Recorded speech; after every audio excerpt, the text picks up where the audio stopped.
Hello everyone, welcome to my channel Shraddha's Gita Challenge Day 74 અધ્યાય 2 શ્લોક number 27. શ્લોક number 27 આ રીતે છે. જાતસ્ય હિ ધ્રુવો મૃત્યુઃ ધ્રુવમ જન્મ મૃતસ્ય ચ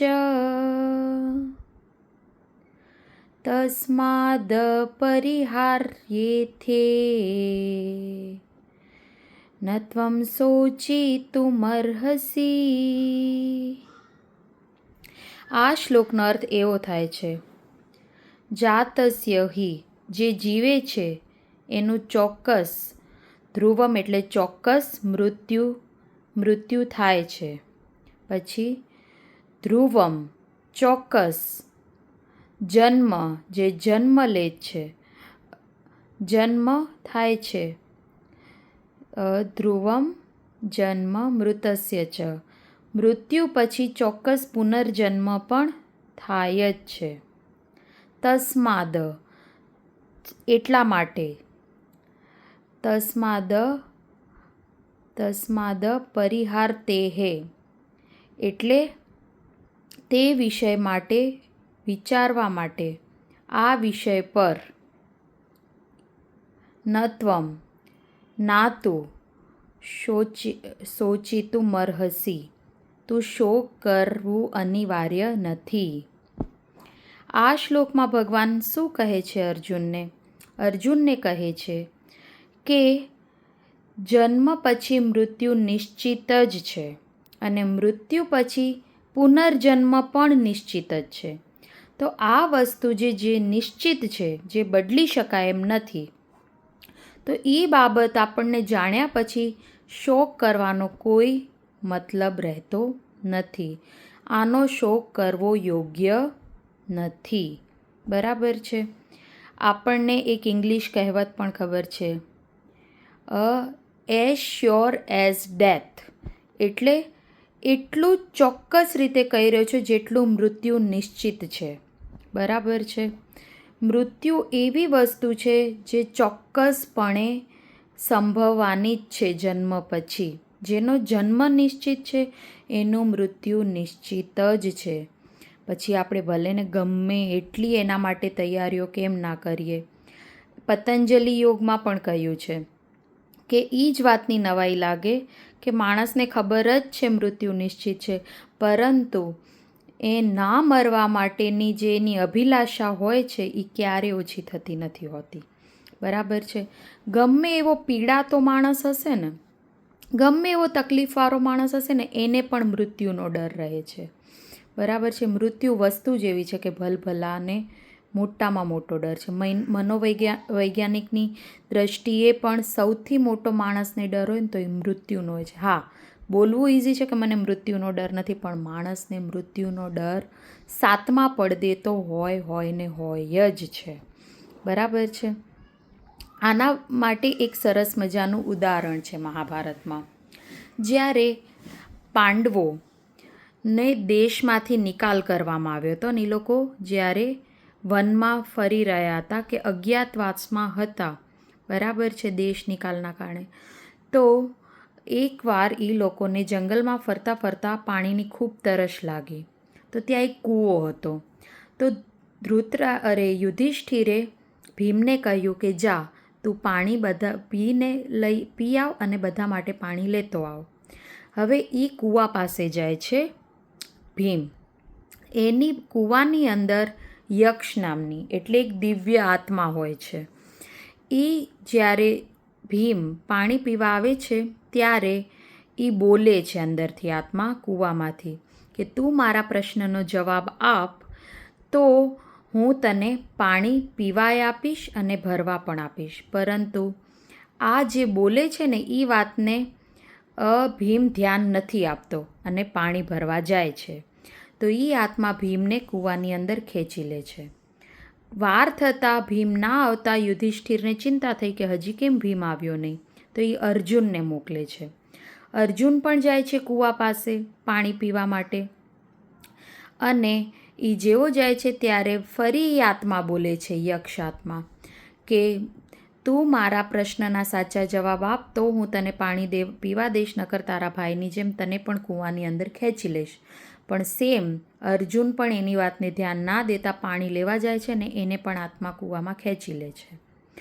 આ પરિસ્થિતિ સેમ નકુલ અને સહદેવને પણ યુધિષ્ઠિર મોકલે છે અને એ પણ સેમ અનુકરણ કરે છે અને ચારે ભાઈઓને કૂવામાં આત્મા ખેંચી લે છે.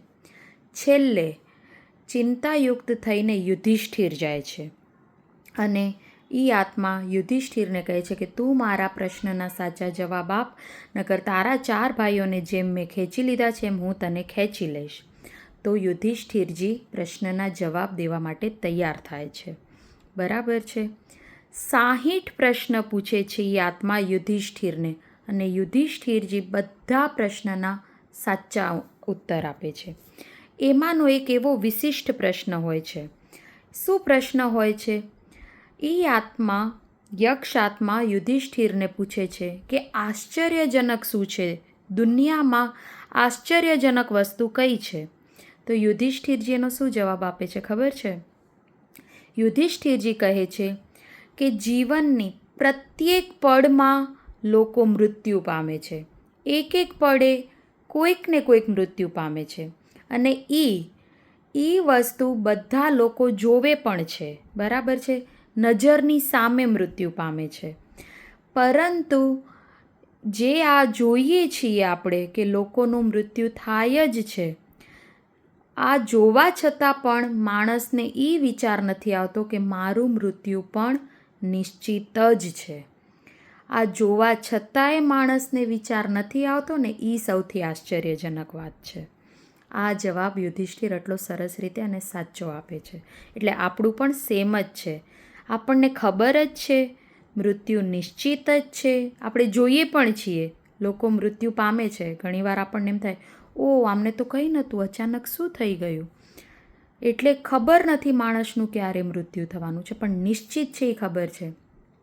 પણ આટલું આટલું જોવા છતાં પણ આપણને ક્યારે વિચાર આવ્યો કે મારું પણ મૃત્યુ નિશ્ચિત છે?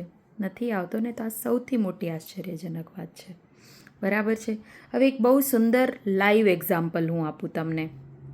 એ છે માઇકલ જેક્સનનું. માઇકલ જેક્સનને આખી દુનિયા ઓળખે છે. બરાબર છે. સૌથી સારામાં સારા ટોપ લેવલના પોપ સિંગર. બરાબર છે. હવે આટલા ટોપ ક્લાસ માણસ પર એને મૃત્યુનો ડર ખૂબ હતો. જો ના ખબર હોય તો કહું, માઇકલ જેક્સનને મૃત્યુનો સૌથી મોટામાં મોટો ડર હતો. એમને એવું એમના જીવનમાં નિશ્ચિત કર્યું હતું કે મને મારે 150 વર્ષનું જીવન વિતાવવું છે. મને એમને મૃત્યુનો તો ડર હતો જ, પણ સાથે સાથે વૃદ્ધ થવાનો પણ ડર હતો. બોલો, આટલું એમને ડર હતો. એના માટે એમને શું તૈયારીઓ કરી રાખી હતી કહું ને તો તમને નવાઈ લાગશે. એમને પોતાની ડેઇલી લાઈફમાં, રૂટીન લાઈફમાં 12 ડૉક્ટરની ટીમ રાખેલી હતી. બરાબર છે. એ ડૉક્ટરનું શું કામ? રોજે માઇકલ જેક્સનને નખથી લઈને આખા શરીરની તપાસ ડીપમાં કરતા હતા કે એમને કોઈ તકલીફ ના થાય. રોજ એમનું ચેકઅપ કરવામાં આવતું. બીજું, એ હંમેશા બેક્ટેરિયાથી, રોગોથી બહુ ડરતા હતા. તો એ જ્યારે ભોજન કરતા ને તો એ 100% લેબોરેટરીમાં ચેક કરાવીને જમતા હતા કે આ ફૂડ 100% બેક્ટેરિયા ફ્રી છે ને, પછી જ એ ભોજન લેતા હતા. ત્રીજું, એ હંમેશા એવા હાઇડ્રોબેરિક ઓક્સિજન બેડ ઉપર જ સૂતા હતા. એમને સ્પેશિયલ એવો બેડ જ બનાવડાવ્યો હતો. એમને એવું હતું કે જેટલું શરીરને ઓક્સિજન મળશે એટલા શરીરની અંદર રહેલા કોષો યુવાન રહેશે, નબળા નહીં પડે, તાજા રહેશે. એટલે હંમેશા હાઇડ્રોબેરિક બેડ ઉપર જ સૂતા હતા. બરાબર છે. પછી એમની હેલ્થ માટે ન્યુટ્રિશન્સ પ્રોપર મળે છે કે નહીં, ખાવા પીવા માટે પણ એક 15 લોકોની ટીમ અલગ રાખેલી હતી. પછી એમને પૈસા દઈને શું કહેવાય, ઓર્ગન ડોનર પણ રાખેલા હતા. કે ફ્યુચરમાં પોતાની કિડની કે કોઈ પણ શરીરનું અંગ બગડે તો એવા પૈસા દઈને ઓલરેડી એડવાન્સમાં લોકો રાખેલા હતા કે જે એમને એના અંગ ડોનેટ કરે. આટલી બધી તૈયારી એમને મૃત્યુ ના થાય એના માટે કરેલી હતી. એમને ડૉક્ટર ઉપર વિશ્વાસ રાખીને કરોડો રૂપિયા ખર્ચ્યા હતા પોતાનું જીવનને બીમારીથી બચાવવા માટે, મૃત્યુથી બચાવવા માટે. પરંતુ શું થયું? 150 વર્ષની આશા રાખવાવાળા માઇકલ જેક્સન 50 વર્ષની ઉંમરમાં જ મૃત્યુ પામ્યા છે હાર્ટ એટેકથી.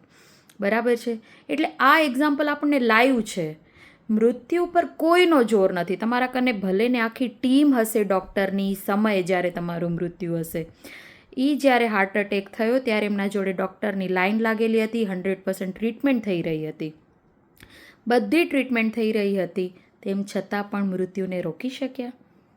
એ એટલી સિમ્પલ વાત છે કે મૃત્યુ માટે તમે ગમે એટલો પ્રયત્ન કરો ને, આવશે ત્યારે આવી જ જશે. એટલે ભગવાન આ સેમ વસ્તુ અર્જુનને સમજાવી રહ્યા છે કે જે વસ્તુ નિશ્ચિત છે એનો શોખ કરવો અનિવાર્ય નથી, યોગ્ય નથી. તો તમને આ શ્લોક કેવો લાગ્યો?